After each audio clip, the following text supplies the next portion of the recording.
Hello. So I'm feeling very privileged. My name is Amanda Parri. You guys met me a little bit earlier. Thank you. Okay. Host of CBC Arts and CBC Music. I am so excited to be here today with these two incredible people on stage. I am sitting with best-selling author and screenwriter Gillian Flynn, and a multi-award-winning filmmaker and artist, Steve McQueen. Yes, you guys can make some noise. It's totally okay. We're going to be covering a ridiculously large number of subjects around art activism and, most importantly, their new film, Widows, which premiered just a couple of days ago at the Toronto International Film Festival. If you guys have not seen it yet, please try to see it. It is so exciting, so great, so powerful. And I was definitely the person, I was telling Gillian, screaming in the audience, "Yes, Queen!" when Viola Davis came on stage. She is phenomenal and deserves all the praise in the world. So for those that have not yet seen it, this film is about 4 women who have accrued a debt because their husbands were involved in some criminal activities and have since passed away. They band together to steal a few $1 million and build a future on their own terms. Steve, how did you first connect to this story? Well, it was in London in 1983.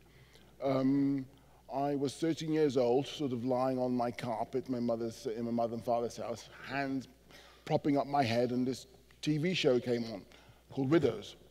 And I had immediate connection with these women, because these women were being judged on their appearance and being sort of judged in a way that they couldn't achieve.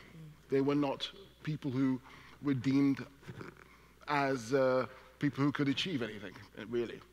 And I, at that time, was being judged in the same way, 13 years old, at school. So to see these characters overcome all these sort of prejudices put on them was really inspiring. And I remembered it. I was 13 years old, and Linda the Plant, God bless her, you know, revolutionary at that time, wrote it, you know. And tell me how this collaboration came about. Did you guys already know each other? Were you fans of each other's work? How did it end up that you two were the ones to bring this to a contemporary audience? Well, I mean, I was a huge fan of Steve's work, and you know, he could have gotten together and said, you know, we're gonna do a film about wisecracking kittens, and I would have been like, okay, yeah, that sounds awesome, let's do it. But you know, then he presented me with Linda Plant's miniseries and the story, and I thought, you know, what a great chance, number one, to have, you know, 4 strong female leads on screen. How often do you get to see that? Not enough. And they're from, you know, they can be from different, you know, different parts of the city and different races and different socioeconomic classes, and come together and get to see what that looks like. You just don't get to see that often, and so often if you do see women on screen, they're very much very similar to each other. And I like the idea that a heist could be used to show how women come together and argue together and fight and problem solve, which are, you know, what a heist is traditionally, why we, I think, respond to heist films.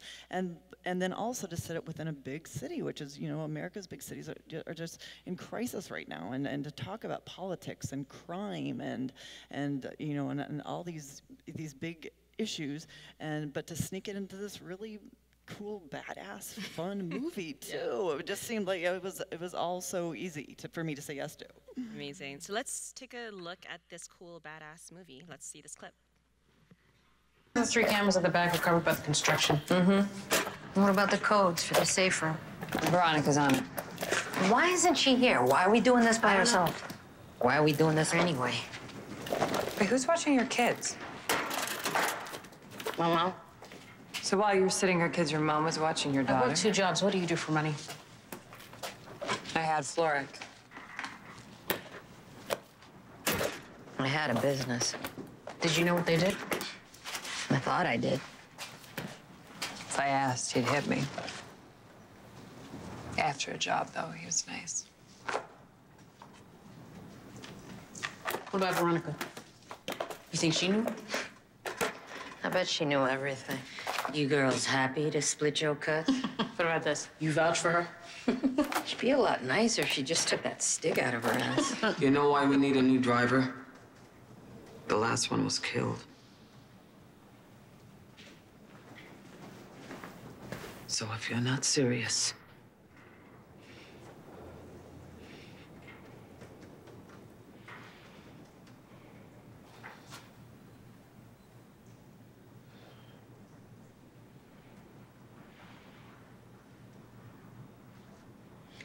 if this whole thing goes wrong, I just want my kids to know that I didn't sit there and take it. I did something.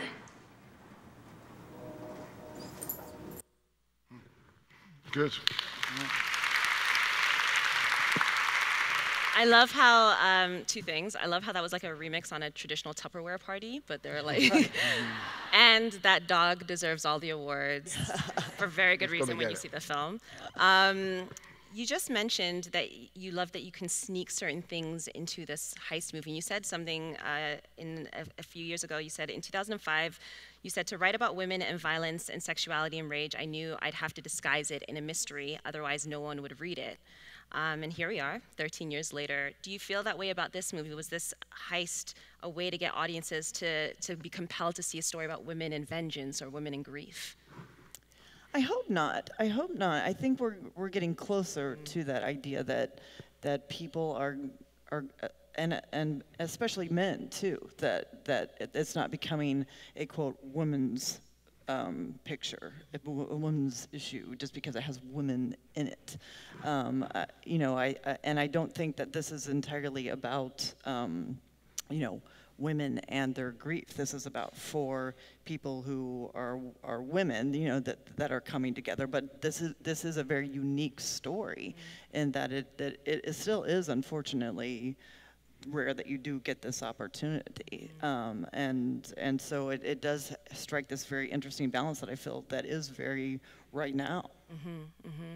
I'm curious about this idea about the complicated woman. Women like Amy in your novel and in your screenplay Gone Girl, these are women that are also not afraid to express their rage and their anger. And you've said before in other interviews that our society doesn't allow women to be angry. But you cast Viola Davis, and I think there's a bit of a nuance in that understanding when it comes to black women, because they're often put under the trope of the angry black woman. And I'm curious about what it meant to have this woman who is angry and grieving and dealing with trauma at the center of this story. What were the nuances that came when thinking about, if you were thinking at all about it, under this sort of trope that the screen often puts black women under, the angry black woman, because I feel like she transcended that completely. I don't really care. I don't really give a damn what people think. I mean, I can't live in my life or be an artist in my life and edit myself through other people's thoughts. That ain't gonna work. And I wanted, you know, Veronica, played by Viola Davis, to be who she is as a person. And she is a woman who, you know, is in grief, but she's determined. She's living, she's able to live because she can live through her husband's last heist. He leaves his notebook. So that's keeping her alive.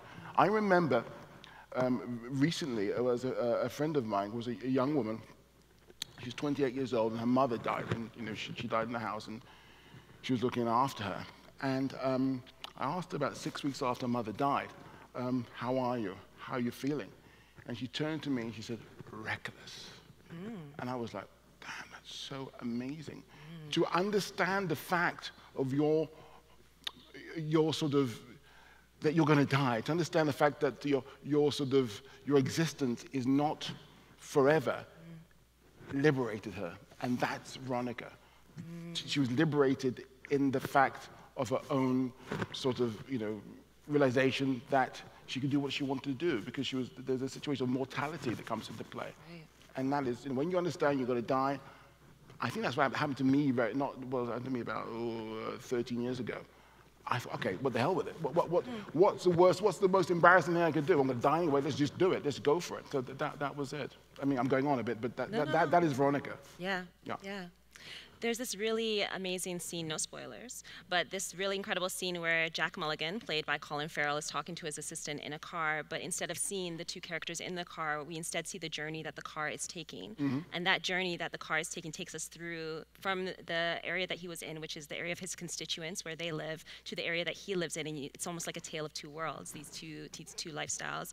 Can you talk a little bit about the social realities that you wanted to include when thinking about the world of Widows? Because it's not just about these characters, it's about the world that they live in.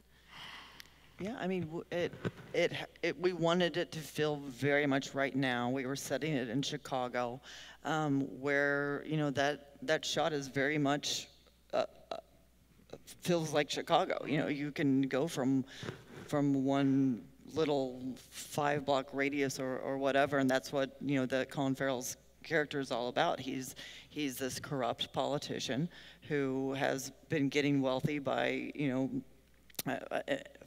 by representing a black constituency, and we wanted it to feel like that. We wanted, and I love, that's what I mean. I love that shot because that is, he's going from this kind of broken down alley area and going down to his posh area where he's getting you know, all the reconstruction done. He's gotten the new art and everything. We wanted to tackle, you know, the corruption and the crime and everything that's happening right now, and to have that to be molded in without, and because it is a piece of clockwork as much as the heist in itself is a piece of clockwork. The city itself is a piece of clockwork, and you're not going to fix one piece unless you're fixing this other piece. You know, they're all woven together, and that's why you have the drug dealer who makes the case that he might be getting more money by going into politics, where he can be getting these kickbacks, and putting him in juxtaposition with this corrupt politician. I mean, the reality of that is that it was reflected actually in the crew, because most of the crew, a lot of the crew hadn't even been there before in that neighborhood. Interesting. You know? In the initial neighborhood? No. So, you know, we had 60 locations in Chicago. Adam Stockhousing, our great art director, you know, looked around the city and stuff like that, myself. And, you know, what's happened, you see, what I'm interested in making a film, I'm interested in a film that reflects our environment now, but also the fact of the matter is how there's an immediacy to it. So the fact that, you know, you have a situation where people are living so close together but have never been in each other's neighborhoods because, you know, fear or sort of some kind of understanding that's not a place where you should go, or there's a sort of underwritten line that that's not your neighborhood, is kind of indicative in Chicago. And I love Chicago. But what's interesting about Chicago is, I mean, there's this catchphrase in Chicago of "I got a guy," you know. I mean, that's like, you know, and so everyone's got a guy. You know, there's a lorry around the corner with some stuff. Accent, yeah, exactly. Yeah. So it's kind of, that's indicative of our story, that everything in it, how the city actually works rather than how we think it works. At the premiere, Steve, you said that this cast is what we see in society, what we see in our everyday, and that should be reflected on our screens always. Yeah. I feel like right now, just as a black woman, I'm seeing myself on screen more than I feel like I ever have historically in so many different varieties of ways, but I'm wondering if this feels also, and maybe it's a personal fear, if it feels like a blip, or do you think real transformative change is happening? Is it the fashionable trend to do this right now? Or? Well, just like this, you know, the movement which is going on now, one has to keep their foot on the neck of whatever beast wants to come back into the equation. That beast wants to come back. Yeah. Oh yeah, it's just waiting for its time to pounce, and you've got to keep that foot on its neck. So I just think also it's just an economic thing. Listen, when we made 12 Years a Slave, look, I was hearing today about things I had no idea about 12 Years a Slave. People wanted to pull their money out. People didn't want to invest. People XYZ. Actually, I wanted to do a reshoot, and I had to get the money from somewhere else. All kinds of stuff, because they didn't think that movie was going to make any money. Not necessarily in the United States, but any money abroad. We'll make a little money here, but nothing, you know, nothing of any consequence or any money abroad. That movie made was $132 million abroad. So that's what. Yeah. Capitalism, fantastic. Yeah.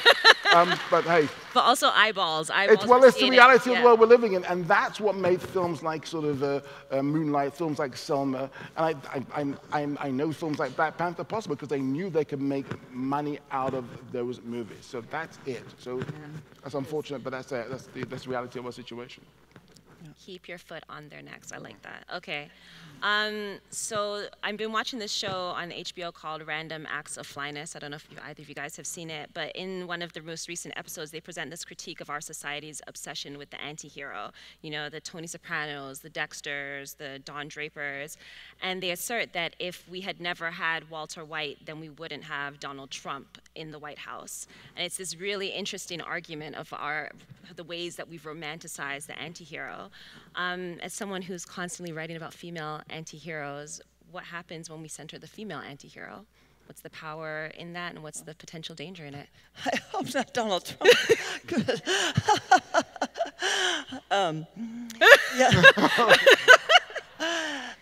You know, I've always made that argument that women should have their the full spectrum of good and bad, and people, you know, and people always say, you know, why do you always write about bad women? And I say, I write about women. I write about women, and yes, I have gone out of my way in the past to write about negative women, about bad women, about women who do bad things, because those women exist in the world. And I think there's a very dangerous thing to say, don't write about women who are bad, because what if? I completely reject that. Entirely, because I think if you only write about women who are good, that puts us back to, like, we get to be the ones who are on the phones going like, honey, are you okay? Are you fighting the bad guy? Is the monster dead yet? Okay, I'll support you. You know, and it's boring, and it's also dangerous, because it says that all our job is in society is to support, and where's all the trailblazing going to happen from there? It has to happen by showing that there are all kinds of women in the world, and so I really I don't trouble myself too much with what if. I just think that there has to be all kinds of female characters all across the board. Every kind of woman shown up on screen, shown up in books, shown up as characters of all kinds, because the world is a very interesting place, and women are very interesting people. And it's true, guys. Yeah. What do you know? Yeah. No, definitely. And I mean, Widows has a wide variety of women right there in the central cast. I really appreciated that none of them were like tech wizards or super mastermind strategists like you find in general heist movies. There's always someone on a computer like hacking into something, but these women feel real and relatable and grounded. Can you talk about crafting these characters, Veronica, Linda, Allison Bell, and the dynamic that you wanted between them?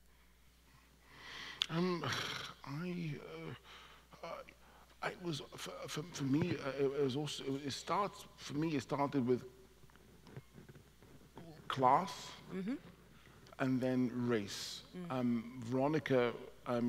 I wanted it to be like some women I know, sort of upper middle class black women, and you know, a certain kind. I mean, there's also the fact that Harry and how they met, and how she could offer him something, and vice versa. There's a sort of attraction, because Harry is a sort of, you know, he's a working class, you know, Irish American guy, and there's this attraction. So the class was very much I was very much interested in that, and you know, with Belle being sort of as this mother, single mother, with so many you know, jobs, 2 jobs and stuff like that, and of course Alice. Oh goodness gracious, you don't even know who these characters are, do you?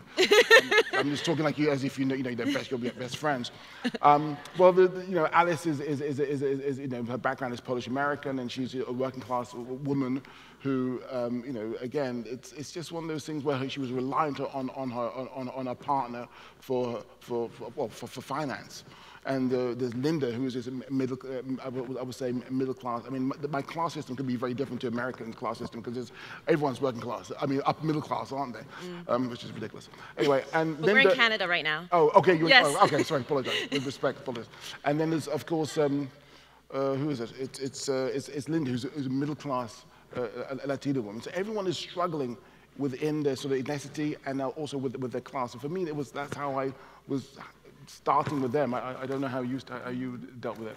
Yeah, I mean, we had talked about, again, going back to that idea of how you can live in a city and live your whole life and never meet someone who's not like you if you don't. And so it definitely, we wanted them to be different, to have different backgrounds, to feel very different. And then, you know, as I was writing them, I have one whole wall of my office at home is a whiteboard. And so I would write down things about them as it came to me during the day to make sure that their voices felt different, and and just writing different things that would come to me as I'd be going even through my day, because they had to feel different. They had to come together differently. They had to argue about things differently. You know, two of them are moms, so they had different pressures that were on them, but in different ways. And so that they all, and to me that was the one thing that was so fun about the heist thing is to see. A heist is about coming together and falling apart and coming back together and falling apart, and to see what that looked like through the lens of these four women and specifically. Can I say, it's also about choices, what people's demographic and racial situations and economic situations and choices, what choices do they have? So that limitation or that freedom or that sort of being unfree was very much about how these four people came together and how they related to each other. And please forgive me for saying that we're in America. I apologize. I'm traveling. I apologize. We have to wrap up, but I just want to say, many years ago, I watched a movie called Set It Off, which is another sort of female heist movie. And I rewatched it a few years ago, and there was a car chase scene. I was watching it with my husband. My heart was pounding and I was getting sweaty. And I'm like, oh my God, why do I feel like this in this car chase scene? And I realized it was because for the first time I was watching a car chase scene with women who looked like me. And I was so invested. I'm like, whoa, is that how men have been feeling about action movies this whole time?